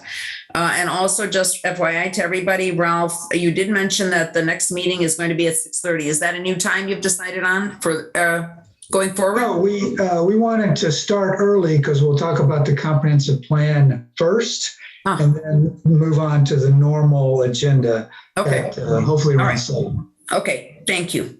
There is nothing to report from the White Ditch. We weren't mentioned, which is great. And that was it. And then I'll just add that there's nothing else new from NERC right now. Next meeting is going to be in March. I did not receive any other news from Samantha with regards to the website, unless Joan got some news from her or if there's some kind of change, but I didn't hear anything. And LaPorte County COVID-19 meeting was canceled because of the weather last week, so I don't have anything from last week. But, you know, the concern was up there because the numbers are high, and they had actually run a sort of like extra emergency clinics for testing and for inoculations, vaccinations, in other words. Yes, Deb? I just want to say about the website. Samantha contacted me because people are inquiring and the 6 easy steps to getting a STR permit are confusing people. So I did give her some updates and help Awesome. revise it a little bit. Great. Thank you. Thank you very much. Okay. So let's move on to unfinished business. And the first thing I had, and we really haven't discussed it with anyone yet, and that is the next steps in the road grant application process. I believe that last month I had presented and said that we will need to do more detailed, get an engineering estimates on exactly how much it's going to cost each particular street. And you know, there is a listing of streets in that pays a report, which ones should go first. Now, one of the things that, you know, and also there were comments about some streets being good, bad, and you know, and ugly and whatever along the way. But I'm still waiting to find out as well from the water department if they've done anything or they're going to do anything on Hiawatha. They were supposed to do it already before the 20th or the 22nd of January. But I did not see that anything new would have been done since, you know, I was gone. But I did notice that the water department was working at El Portal and Birchwood, more on the Birchwood side, east of El Portal. So I would imagine, knowing some of the, you know, streets that are going to be done, we're going to have to make some kind of a decision. Now, I know there was a comment made by Rich back at that time saying how, you know, Doyle makes money from these things. And I was making up a list, and I'd like to find more firms that do the same thing, that if we want to make sure and check and find out how much of an estimate would cost from the other firms, if it would make, you know, council members feel better, you know, with regards to, are we doing due diligence, or are we just using this firm because we've used them forever? So if people are interested in doing that, I'll continue, but I started making up a list of that. So, you know, any comments on that? Stand by my comments. Well, I can't speak to the cost involved, but since I've lived here, about 3 or 4 years ago, they redid the part of Chippewa, starting kind of down at the corner of Dreamworld up to El Portal, and I thought they did a crappy job. Personally. So I don't know if it's this group you're talking about. Whoever did that work, they did a poor job. Okay. All right. But to answer your question, no, this would be an estimate being made again by Doyle or another engineering firm that would indicate exactly all the strata that needs to be replaced, what needs to be pulled off, what needs to be put on, and so forth. Then the job is to get estimates from the actual pavers, you know, and something. And I'm not sure how all of that went So last Doyle time doesn't around. do that work. I don't know. Okay, I got it. But that would be the next step. So the next step is getting this. And the third step is actually looking for the request for proposals from various firms on the actual jobs, the actual paving jobs.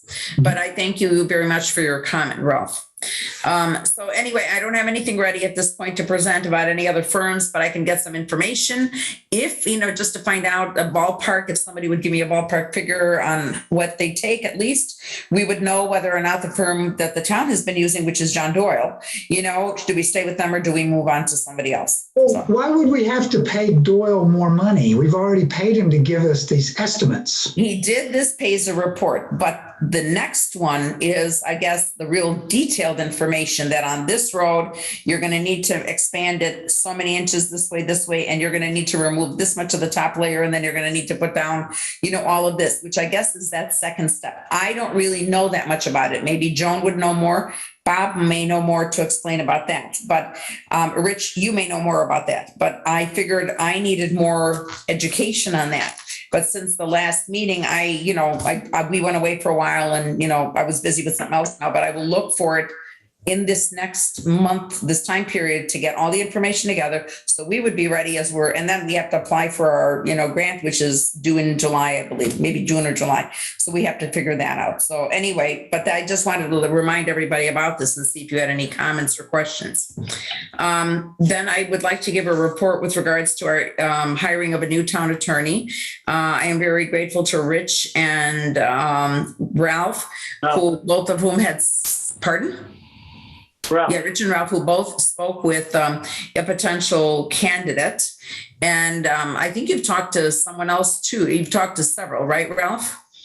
The search has not gone very well in that I have talked to several, but many of them are not interested. Okay. They're either retired or it's not the kind of thing they want to do. So. Okay. All right. And then you did have a good conversation with a gentleman just recently. And I guess I'm not sure whether I should say the name or not at this point yet. But so I'm gonna refrain from doing that right now. But we are talking to someone. I spoke with this person, and he is going to be speaking with his firm, on Friday, and then we'll find out what he thought about it. But we just talked about the town, the things that are done, and the concerns we have, and so forth. So it is it's being actively pursued. It's not. We're all looking into this right now. Then the next was where Joan requested a resolution to account for the validation of the purchase of public announcement boards using ARPA funds. And can this be combined with other purchases, or does it have to be a single resolution for each thing? And I know this has come up before. So Joan, just to make it clear, you want a separate resolution for each item that we spend money on, or can we put them all together into one resolution? Like, let's say we make a decision to do 3 different things. Can they all be put into one resolution? If you're going to be doing them at the same time, yes. If you're going to be piecemealing it, no, because that's too difficult to keep track of, because we have reports that have to go in. Okay. All right. So we'll have to. I don't see where it's such a big deal. You're doing resolutions for all this other stuff. I don't know why we can't get a resolution for this. Okay, well, I have actually reached out to other, towns to get a resolution that they may have used to do for a simpler one. I know that one time you had provided a document, I think that it was you, but it was huge because it was not for a big city and for big expenses and things that we weren't doing. So, but I did reach out to find a small, short resolution that we might be able to reuse each time. Any other comments, Joan or Laura, you were going to say? I'm not sure who just spoke. I'll chime in just real briefly. If I'm recalling correctly, last time we talked about this, the town council was going to work on compiling everything that you wanted to use that money for, right? Because once you make a list of everything, that resolution could be easily pulled together. What my concern is administratively, and as Joan just mentioned too, just keeping track of it all. If you have a separate resolution for every purchase, that can be very cumbersome. So and you can have things in the resolution that you don't actually spend the money on. It's just planned and you don't. Oh, sure. So if we have that, I don't know where that was left. I know that there was some discussion about what the town was wanting to use that money for, but then I was never followed up with that. So maybe you already have that decided that. I don't know that we've ever really finalized that. We did discuss, and Joan and I participated in a conference with Baker Tilly that outlined, but I don't think we ever actually made a final kind of a document. And perhaps that's the first thing that we have to do, and list all of those things that we would like to spend our money on. That was the impression I got. I thought that's where it was left, that everyone was going to come together. And then I sent that article to you, Dinah, to caution you about making certain that those decisions are made publicly. Yes. Okay. Thank you. Okay, ARPA funds. Okay, I've got that down here in my to-do. Okay, all right, then let's move on to the next, which was a question that had been raised. This is what Deb mentioned, but I had also been contacted with regards to potential hookups to the Strulowitz sewer system. And Joan was kind enough to send me some documents. I think you may have sent it to all of us, Joan, right? With regards Yes, I did. to those hookups. So, you know, and I remember the one that I spoke with, I said, well, I'm not going to make any kind of promises or look at anyway. I said, we have to take a look at everything to make sure that we know. And I think that we need to make this an imperative kind of thing for us as council members to review the documents that Joan gave us and to take a look at it and find out where we're going to stand as a town with regards to being responsible even for the maintenance of this sewer. So, because I'm not clear on that. I just remember hearing at the meetings, but, you know, I was listening as an audience, not as one of those who was responsible for it at the time. So if you all agree, I would say, I'd ask all of you to please really look at those well. Rich, did you want to say something? Years ago, when Stolowitz, that's what we're talking about, right? Yes, yes. The sewer? We Yeah. were supposed to take over control of that.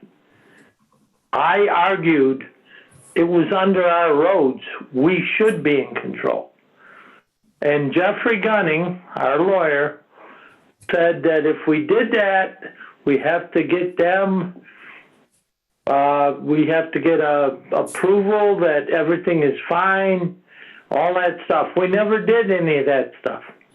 And now it is many years later, probably 10 years later. Well, which is why I'm asking now that everybody actually read through the resolutions, you know, that was provided by Joan.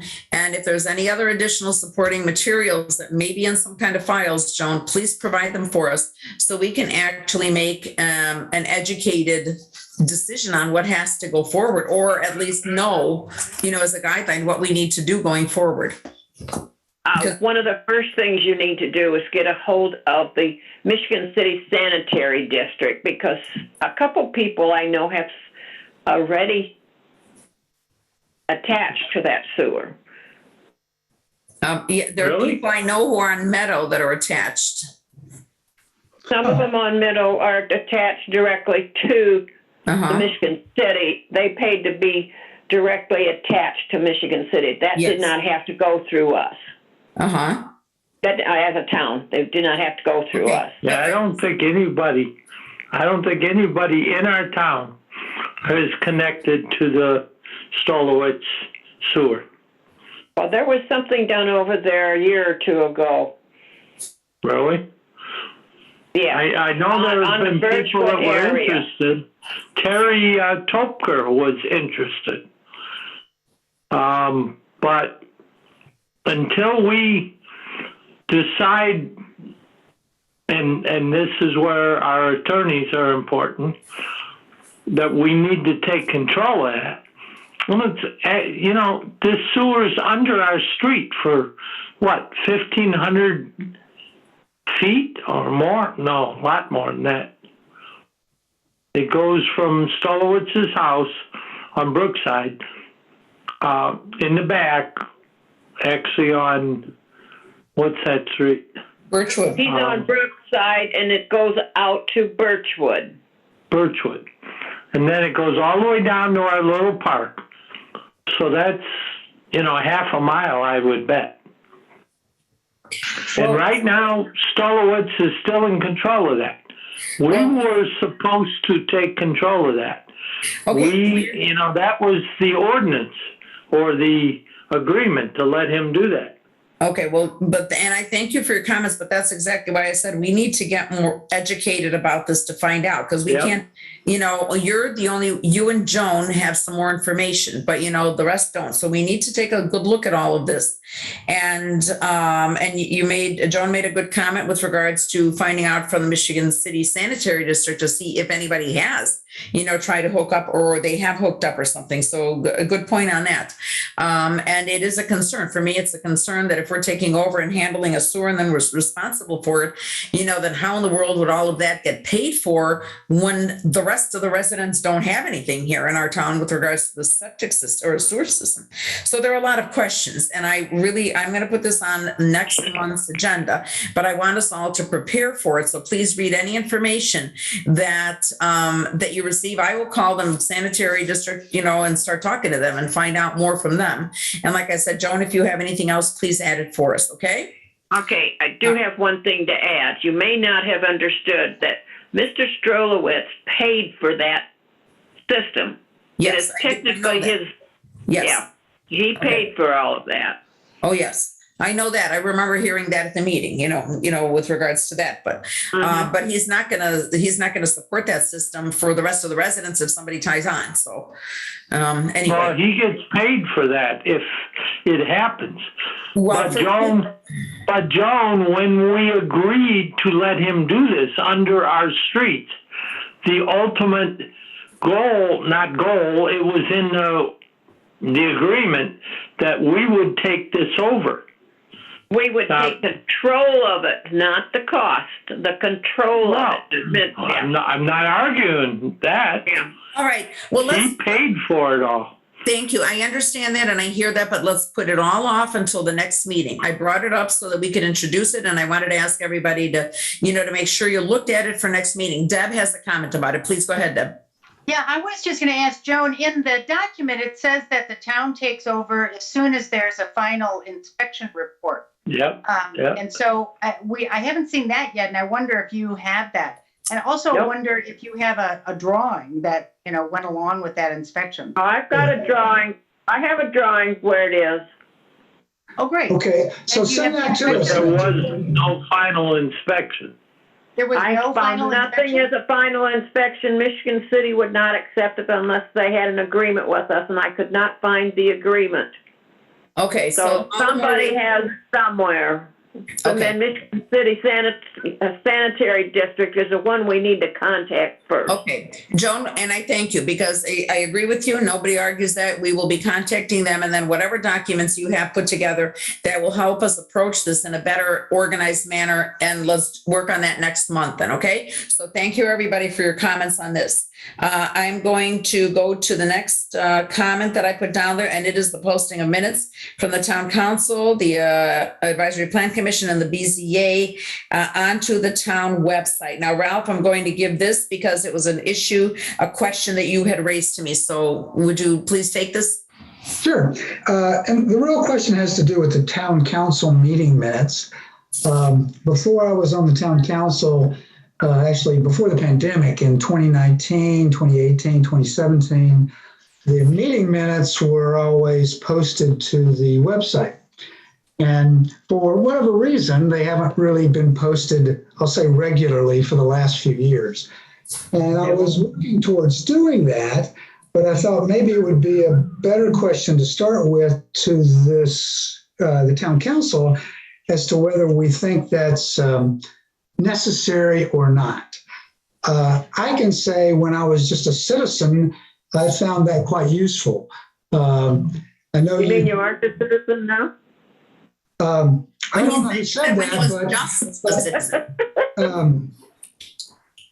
okay. So yes, 2 years ago, when I was only a citizen, before I was on the town council, the plan commission, or the BZA, I used those documents to kind of keep up, particularly in the meetings that I could not attend personally.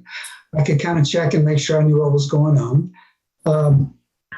So I found them quite useful.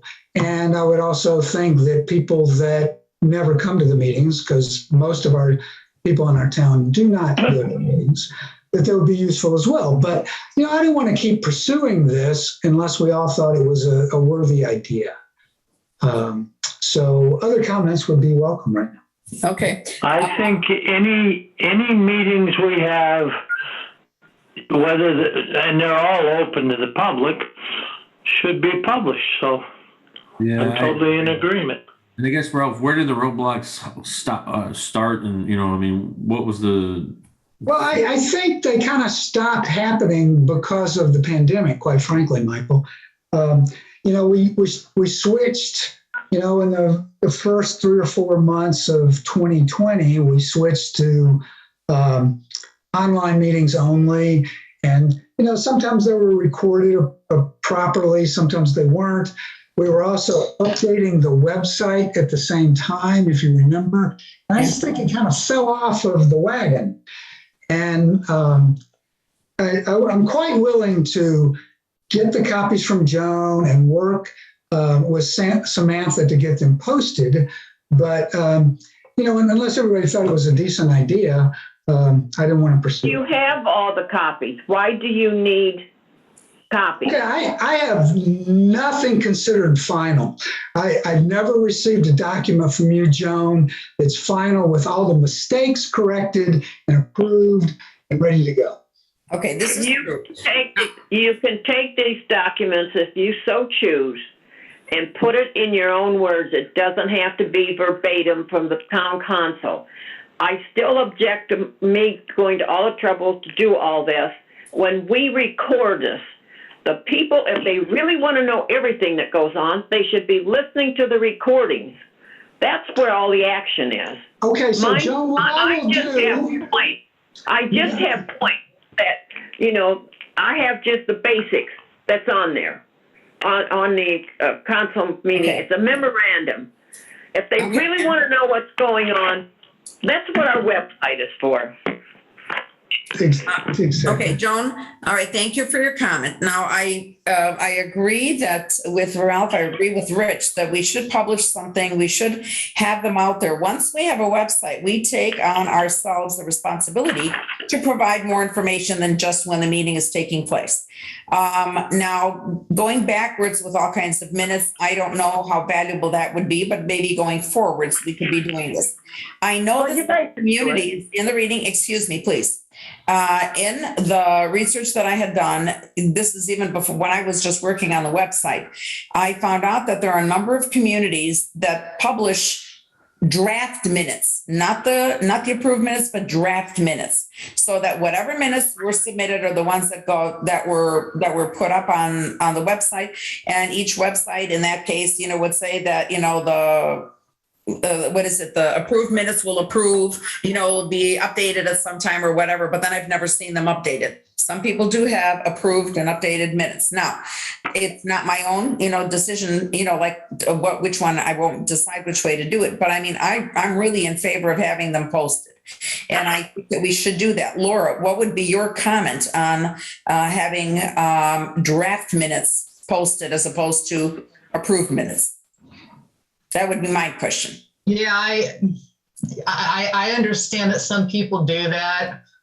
It depends on what you're hoping to accomplish. I do like what Joan had said earlier about the overview of the minutes. It's just a snapshot, right? We adopted this, these were the votes, that type of stuff. She doesn't need to give all of the details. And I know other departments do this too, or other counties do this as well. And that does give a quick overview for people. And then somebody who wants to have more of an in-depth insight into what happened, they could always go to the tape. That might lighten Joan's load. Well, hold on. So Joan would have to write a separate document that would be an overview of the meeting. When we've already approved the meeting minutes, they're going to be signed off.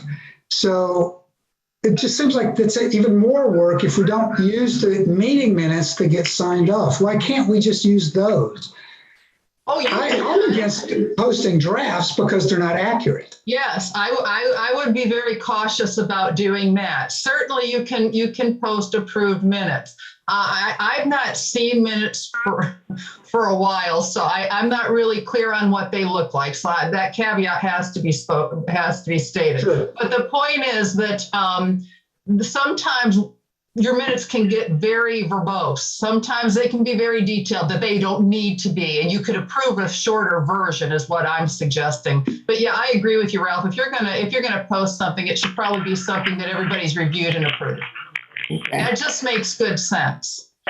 Okay. So then perhaps what we need to do is that once we have approved the minutes and they get signed because the president of the town council has to sign it, the secretary has to sign it, then that copy, even if it has hand drawn, it wouldn't be hand drawn, whatever, typo corrections or something like this, but as long as they're approved minutes, we could post those. Yes, and I'll be glad to work with Samantha on that. It should be quite straightforward. All right, so then what we need to do then is just get that copy of the approved and signed minutes from Joan in order to be able to proceed with the posting of the minutes. Okay, and we can always let people know that if they want to have a lot of details, from the meetings, that they go ahead and watch whatever is posted, on the Laporte Access. Right. I am not having my signature on that webpage. I can tell you that right now. If you guys want to post it, all you have to do is take the meeting minutes that you have, at the bottom of it, put on it that these meeting minutes were approved on such and such date. My signature is not going to be out there for everybody else. You're a public official. I don't understand that. They will be in my office sign, but I'm not putting them on anybody's webpage. Okay, so Joan, if someone requests a physical copy from you, what do you give them? What do I give them? Yeah. If they want a copy, it'll say at the bottom of them that it's been approved on such and such date. Okay. At what meeting they were approved. I don't know why you guys are making such a big deal about getting these on the web page. You have never put the piece of the Plan Commission nor the BZA on there. Well, I disagree, Joan. You are wrong. You are 100% wrong. There's stuff posted there now, and there was stuff posted in the past. There was. Oh, there hasn't been. If there was, it was right that we couldn't find. Let us not argue about what was in the past. Thank you. Let's not argue about what was in the past, okay? I'm signing off. I'm not saying another word about this. All right, Joan, that's up to you, okay? We're discussing with the council members too. So anyway, Laura, with regards to you then, and having a last line, as Joan suggests, just saying these minutes were approved at for instance, like the ones we're looking at now, the January 11th minutes were approved at the February 8th meeting of the town council, February 8th, 2022. What is your thought on the validity of posting it like that? Boy, that's a very good question. I'm really not clear what we're hoping to accomplish or why. I guess I'm missing the point, what the big objection is, but nonetheless, I appreciate that there's an objection. I'm just not going to answer off the cuff, Dinah. Okay. All right. No, that's fine. That's fine. I don't mean to put you on a spot on that, because that's something that we could look at. But, having those, this is part of our being very transparent to anybody who wants to look. And from the stuff that I learned as I read various different things and go into some of the things that Indiana has stated. And one of the things about a website is that once we do have a website, which at current time is an absolutely necessary thing, that we also make sure that, we are posting information that people are interested in, is of value to people. So just like we put down, that there's going to be a meeting taking place, an invitation to a meeting or something like this, or some event that's going on, a request from people, put a newsletter up, the posting of the minutes is just one of those kind of things to make it more accessible for, the residents, in that particular area. So I'm sorry. No, I agree and respect you for that. I don't fully understand Joan's concern, and I need to before I can make a decision here. But yeah. Okay. So anyway, but I just speaking from hearing from what Ralph said, Rich supports, the posting. I definitely support posting.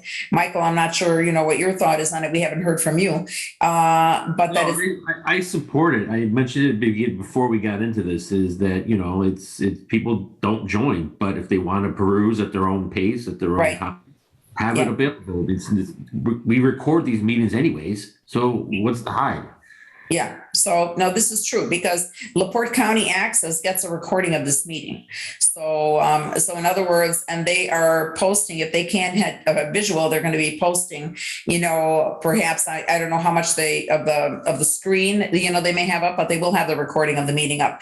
Now, the one thing that takes place, Kevin will edit out, like in case you start swearing or something like that. And he won't do anything from the beginning of the meeting. In other words, he will only start at the time where I call the meeting to order. So we don't have, the outside kind of chatter on that, but the rest of it doesn't get cleaned up. And I don't even know about the swearing. If somebody really started swearing, I think that was included. So, because I know that used to go out with a previous, council, there would sometimes be some words between a couple of people. But anyway, so I think it is an issue that we have to look at. And I think that we need to figure out on how to get them up there. Now, the decision again would be not just town council minutes, but Plan Commission minutes and the BZA minutes. I know that we had the Plan Commission minutes out. I still have lists of all the things that I had posted back in the old days. Then we started having problems with the original, our the website, I guess he would be a website manager or whatever he was, who was a nice man, but things just started falling through the cracks and I even lost access. I couldn't get online to make any kind of changes on my own. I had to seek somebody out from the group. And then, thankfully Samantha volunteered to work on this and she was able to get us out on something else. So now we have a good platform and let's just use it to, to do the things that we should be doing as a town. So anyway, any other thoughts from my council members on with regards to the to the minutes? And do we need any kind of a vote on that we want to get them up, or we're just going to leave it? It was a question we discussed. Well, I'm okay with where we stand. Okay. As a citizen, I can make a request for the town council meeting minutes for the last year, and when I get those, I guess I can scan them and we can get them posted. Okay. All right. Well, I thank everybody for their comments then. Let us move on. I think we're pretty much almost done. Let's see. We are done. Okay. There's nothing under old business. Is there anything else? Oh, I do have, okay. First of all, I do have old business under there. It's empty. Any attorney report, Laura? No. Thanks, all right. Dinah. Sounds good. Thank you. And the only other thing is that I put down is the unpaid leave collection. Do we discuss this now or wait until we actually have a new attorney on board? But I think that partly getting that ordinance about enforcing our codes and getting payments is going to do an awful lot towards, the unpaid leave collection and so forth. So, and I think we already discussed earlier to make sure that we are very detailed in how we explain to the people on what is taking place, what time and what goes on and how the decision was made. Maybe that'll enlighten some of them with regards to that. So I'm not even going to worry about discussing any more on that unless there's someone who really wants to. Let's see. And I think that's it for my part. Now, I have not received any communications recently of any kind. Were there any other communications, Joan, that we need to bring up? Not that I know of. Okay. All right. Well, then we'll just leave that and keep moving on. Any public comment? I don't think we have any public left. Well, Nick is here. Chief is here. So unless we have any other public comment, I don't see anything. And then council comment. Anybody on the council want to say anything? No? Okay. Well, I am just going to, I'm sorry? There is an announcement from NERC. Did you get that on the Coastal Services Focus Survey? I don't remember. I have to take a look at the email. Maybe I did, but remember I was away now for, the 10 days. So it could have come at that time. You might want to put that on the website. They have till February 15th to. Oh, okay. That's quickly. That's okay. For the Great Lakes. Coastal Survey. Very good, Maria. Okay.